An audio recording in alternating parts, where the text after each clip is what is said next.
Hello, I'm Runia, aka Media Adaptation, and welcome back to Moderation's 12 Days of Christmas. And today we've been asked to take a look at another urban legend manga. This time, the tale of Kamakiri Onna, or the Mantis Woman. May 2000, while imitating the style of older stories by author Sinnoh Knife. I'm assuming that's just a pen name.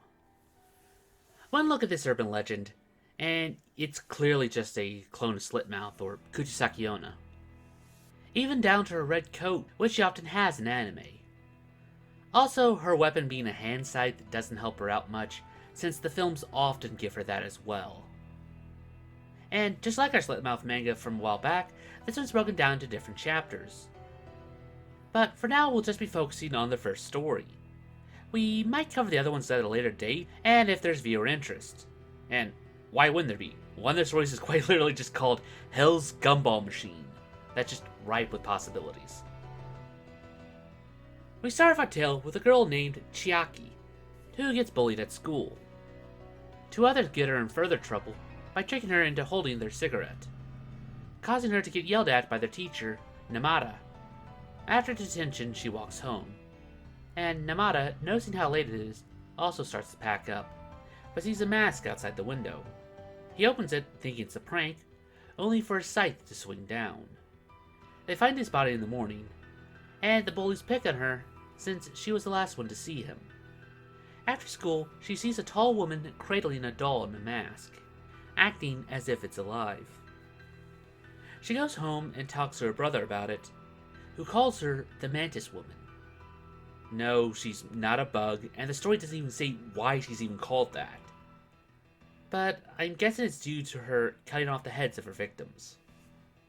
Our two male bullies say that walking home by an abandoned house, they swear they saw Namada looking down at them from a window, and question if he just faked his own death. But since he's gone, they get a new teacher, and guess who it is? After class, she catches them smoking on the roof and decides to re-educate them.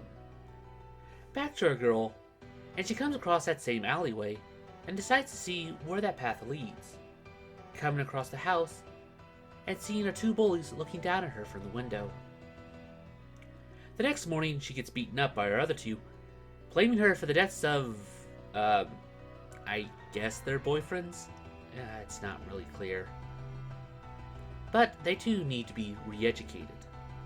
This time it doesn't take long for the bodies to be found, and the principal, going through the records, and finds that she doesn't match the photo of the person that she claims to be. And that's the last we see of him as well. That night, a girl decides to look into the old house where she saw them, and comes across an old mask as well as a mock school. A doll falls from the ceiling, stabbing her shoulder. The mask cracks when it hits the ground, and it's Namada's head underneath. Mantis returns home, and she hides, trying to see what she's doing, who opens a chest full of heads that are still groaning in pain. She cuts open the back of one of them, and pulls out the nerves, forcing her face into a grin, before placing a new mask onto it.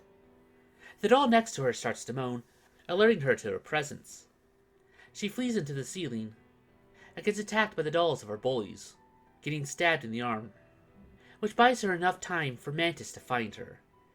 She crashes back down to the ground, and she leaps at her, but she grabs the broken beam and impales her through the mouth. She runs away and calls the cops. They look into the home, but find no signs of her or of the dolls. She talks to her brother about it, and he offhand mentions that they got a new teacher as well, with an oddly familiar name. This was a pretty okay story. The doll mechanic was interesting, but all of her powers are very ill-defined. Is she immortal? Can she just heal quickly? And we don't even get her backstory or an explanation of why she's even called that. You know, the basis of any urban legend. Again, we might look into this volume again later down the line. But unlike the other compilations that we've looked at so far, this one's not off to a good start. But that about does it for this video. Again, we're trying to get through as many as we can, so if you have any suggestions for other topics, and please post it down in the comments below. And while you're down there, please like and subscribe. It helps out the channel a lot, especially since we're still trying to rebuild it. But I guess I'll see you guys in the next one.